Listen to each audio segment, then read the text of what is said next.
The desire of any republic is to have good leaders who can always ensure there is transparency and accountability, so that a country is in a better position to grow economically, create opportunities, create a favorable ease of doing business that can allow people to thrive.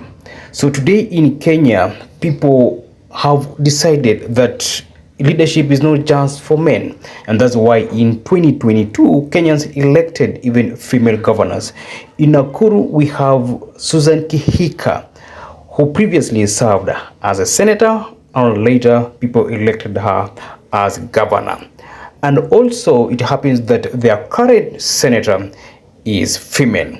That means Kenya has made a critical step towards ensuring there is inclusivity in leadership, so that this republic can move forward. But the issue that continues to emerge is how successful is female leadership, especially political leadership in Kenya. And what we are seeing in Nakuru is not something that we can be proud of. These two female leaders in Nakuru appear not to be seeing eye to eye. And I want you to listen to Nakuru Senator Karanja so that we can dive further into this. The only project nimeona Her Excellency amemaliza ni kumaliza hoteli yake wakiwa na familia yake. And in billions of shillings. Sadly, hiyo hoteli imejengwa katika Kenya Railways land. Ile mnajua 2022 watu wetu walinyang'anywa. Kutoka hapo imepakana na War Memorial Hospital. Ile iko na 10 court orders to reopen. Kutoka hapo iko 2 meters kidogo na hospitali ya PGH maternity, pahali wa mama wakizaa wanalala watatu ama watoto wanawekwa kwa kato, newborn babies. Nafikiri mnaona hiyo yote. Kwa hivyo yangu ni kusema you cannot build a hoteli ya 280 rooms, the biggest hotel in Nakuru County, South, North Rift, South Rift, Nyanza, Western is the biggest hotel. Lakini hakuna development umefanyia watu wa Nakuru County.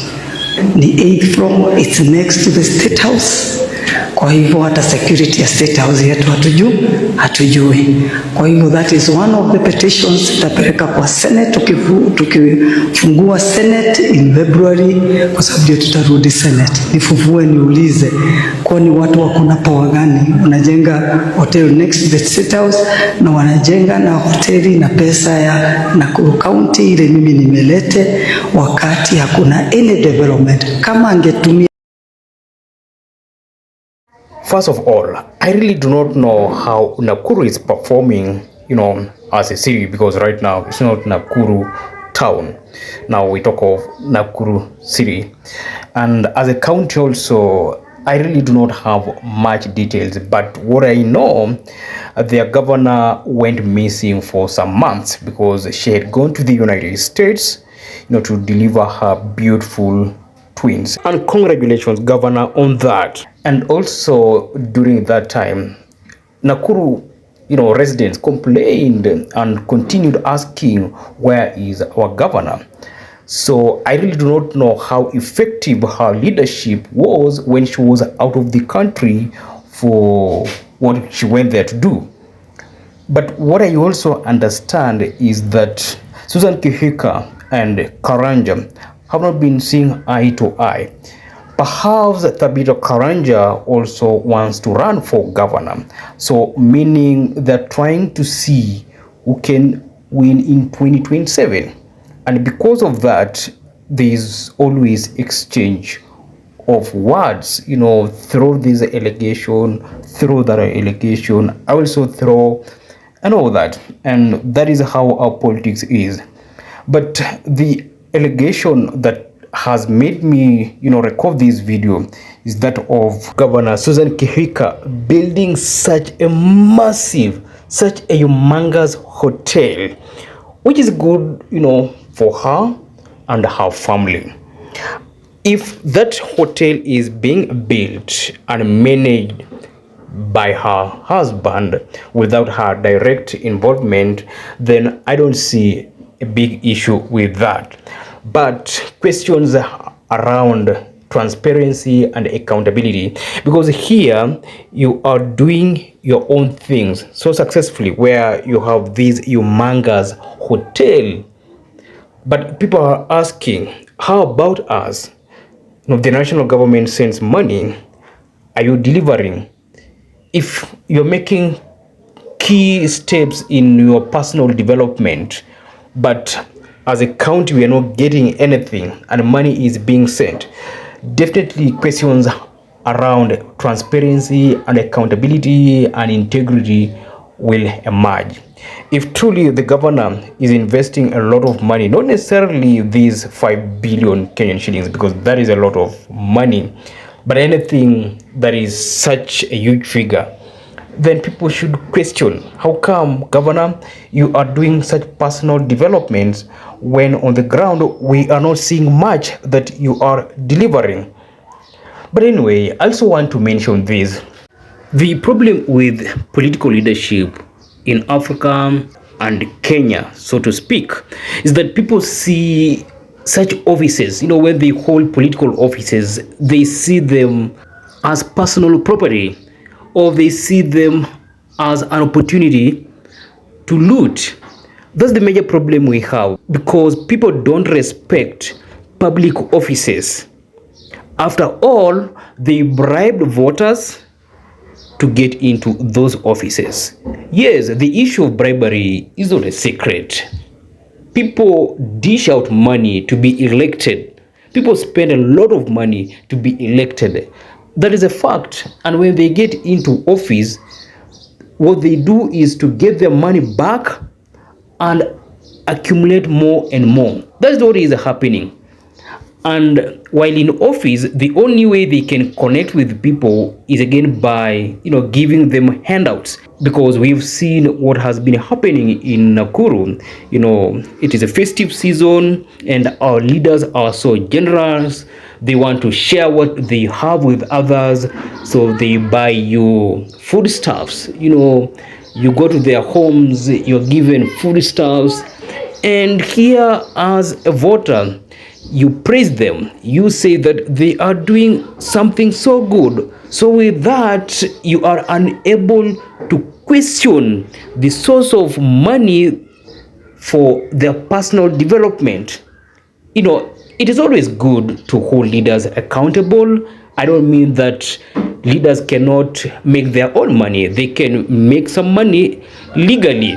But it is important that people question the source of their politicians' wealth.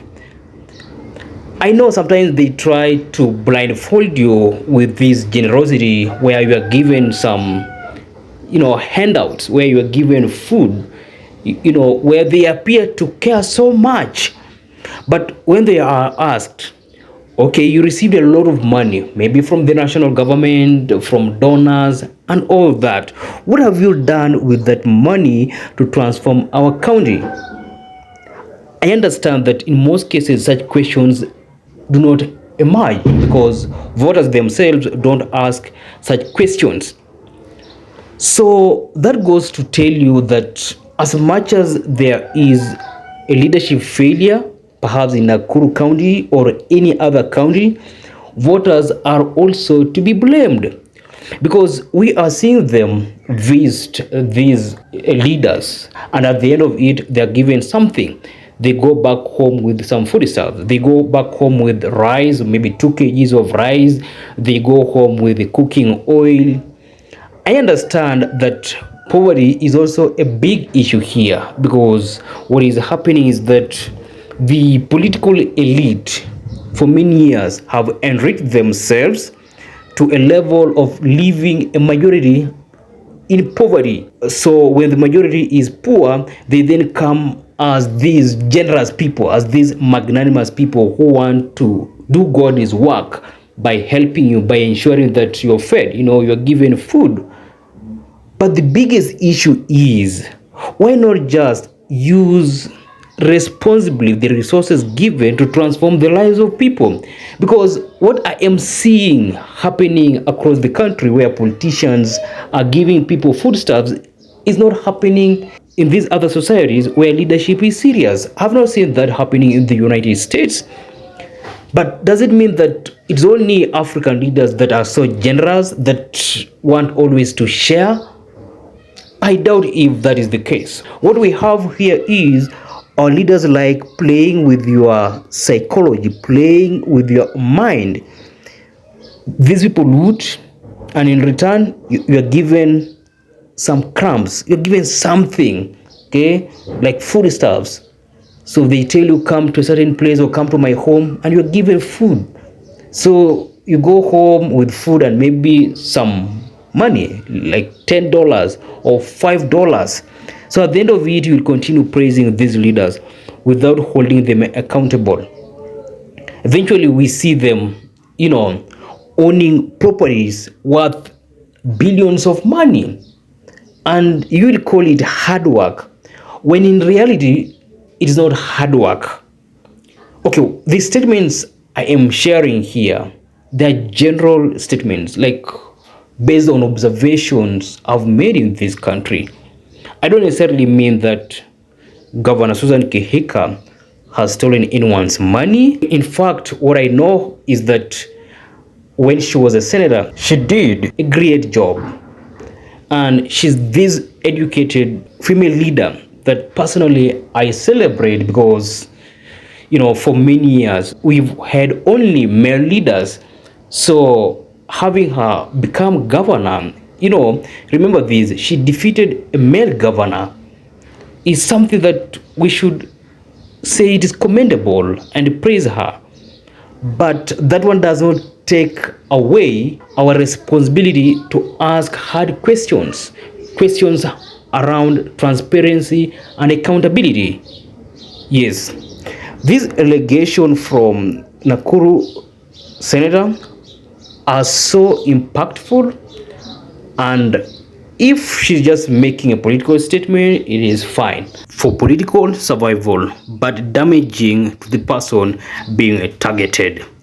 Additionally, Kihika family is a rich family. If it is true that the governor through her family is doing such a project, it's not necessarily that the project is being done using money obtained from the public, because this is a wealthy family. All in all, these leaders were democratically elected. If they use handouts to convince you to vote for them, then blame yourself.